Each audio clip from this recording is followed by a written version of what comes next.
The first big move to bypass the dollar in trade has begun. We're going to talk about the significance of this in efforts for de-dollarization in this video as we explore.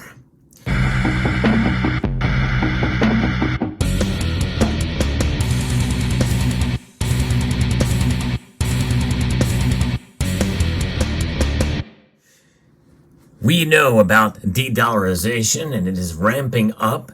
We've seen that occur fairly dramatically in 2023, but to some extent in 2022 as well, as the dollar has been weaponized against Russia and Iran.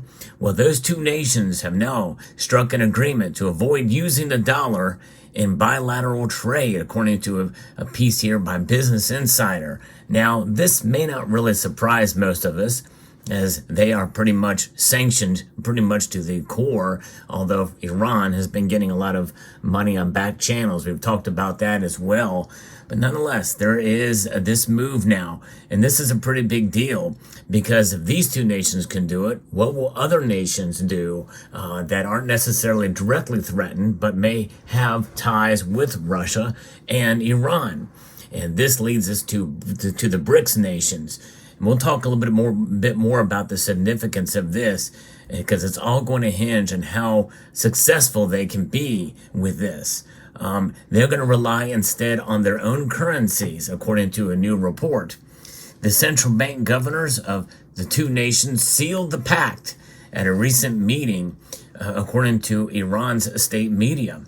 Now, Russian and Iranian banks and companies can now use non-SWIFT messaging platforms and bilateral brokerage links to facilitate transactions in the ruble and rial.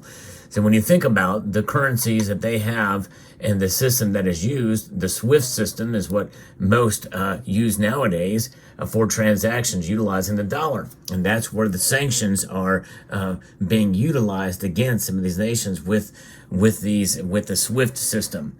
But both Russia and Iran have been working to shift away from the dollar after the U.S. leveraged the greenback's global dominance to slap economic sanctions on the two countries in recent years. The move is also part of a wider drive among nations to reduce their reliance on the dollar in international payments and investments. In fact, if this works out, it's going to embolden some of these other nations against the dollar. And I think that's part of the reason why we've been seeing more nations and central banks accumulating gold as part of their portfolios in vaults to further protect themselves. Now, countries from China to Brazil have been pushing to increase global usage of their own currencies, while the BRICS nations has been weighing the possibility of a shared tender. And that's been the talk. In fact, some had theorized that they were going to announce a gold-backed currency in their meeting back in August. That did not happen. South Africa put the cabal on that and said it was not going to be occurring. But more countries have now joined the trend.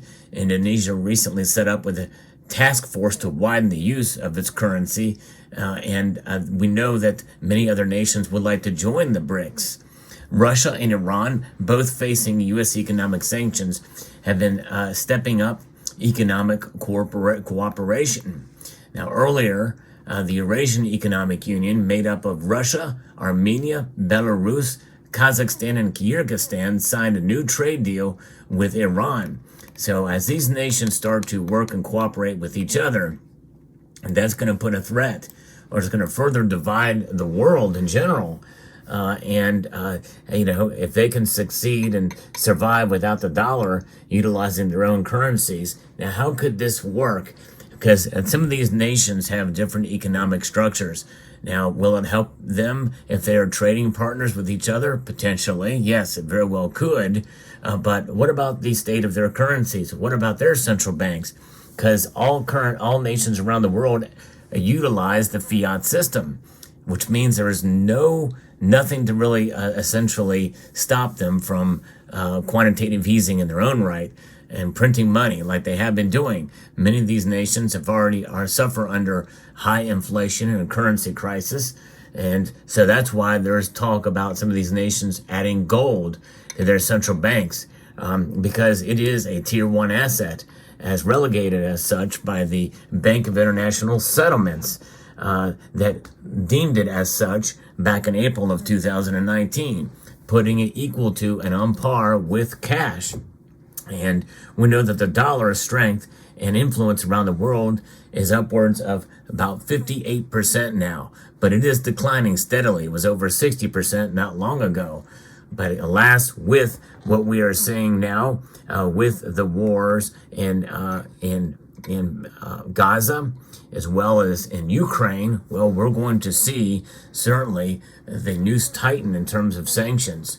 And they already are pretty much at a level where Russia and Iran pretty much have no choice but to do this.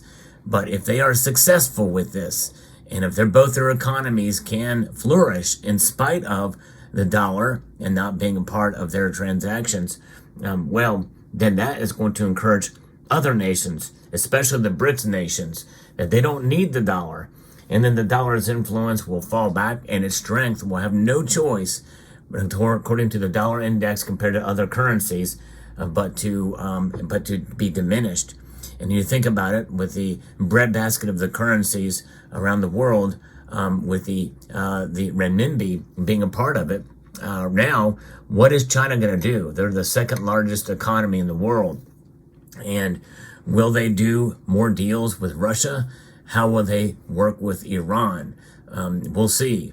But nonetheless, I think it could be a game changer. And in 2024, if this thing does work, if they solidify these trade agreements between their currencies, with gold as being not necessarily a backing, but some sort of safe haven, so that in case there's a currency collapse, let's say in Iran, and even the possibility that the ruble very well could fall back out of favor again, because the ruble has recovered somewhat since the invasion of Ukraine.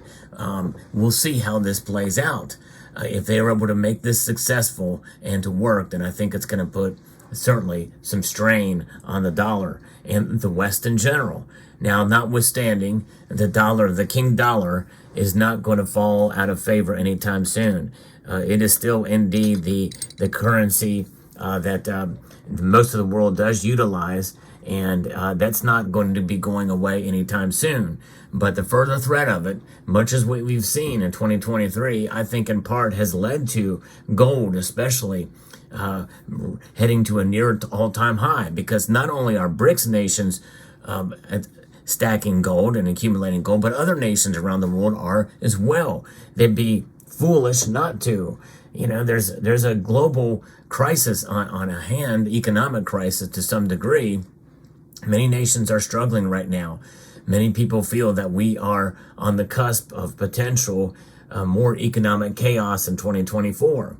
So with that being said, more countries that move away from globalization and work with each other with bilateral trades or trilateral trades, you can set up these little alliances essentially. And that is what the West fears. It's what America fears with this dollar. But nonetheless, how is this going to play out? Well, it all depends on things like oil, energy.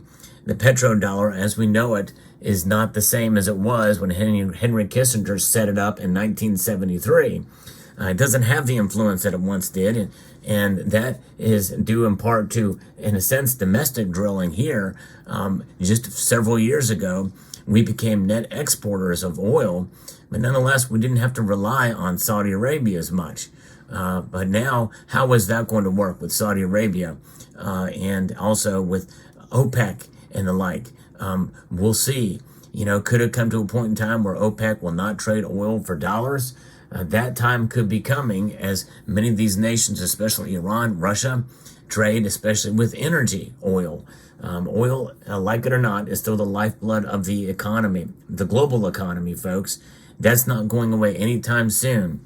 in spite of this effort for the Green New Deal or green energy initiatives around the world, and how that's going to play a role in terms of trade and in terms of demands, government initiatives, mandates, and the like.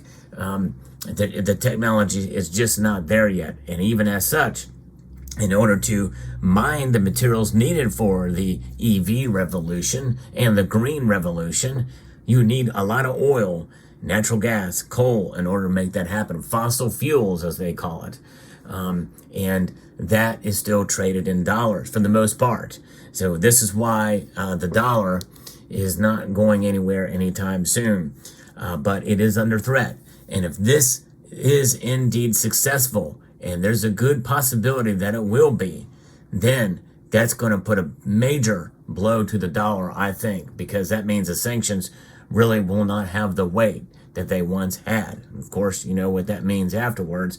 A lot of skeptics, and I myself, not necessarily find myself included with it most of the time, but could certainly understand the argument for, well, if they're going to be doing that, well, then now it's time for war. And then the threat of war, all hands on deck there, because that means we're in a whole nother world of hurt. If it does lead to World War III, which I hope it doesn't. But if they are successful with it, some people feel that that alone is a threat, in spite of what's happening and in conjunction with what's happening now, especially in the Red Sea, in the Houthi, and essentially all the different attacks that are happening there. It could very easily escalate, and it could happen soon, especially if this thing occurs, and this could exacerbate the situation. There's a lot going on geopolitically here to keep in mind, but also keep in mind, and the reason why I'm showing you here silver and gold is it matters not what nations do with their currencies and how they weaponize these currencies. That is both in the East and the West, but it's also how gold and silver react, because they exist for what they are, and they are the full stopgap. They're the ultimate wealth preservation vices, and especially gold for central banks, but silver as well too. We know silver's value not only as a monetary metal, but as a commodity, and its use even for military applications. We don't know really how much silver is in a Tomahawk cruise missile, but we know that silver is utilized in electronics, and there's a heck of a lot of electronics utilized in the military. So let me know what your thoughts are about this video. I hope you found this information informative, insightful, and educational. Would like to extend a multitude of gratitude to each and every one of you for taking the time to watch, and to encourage you to please rate, share, comment, and subscribe.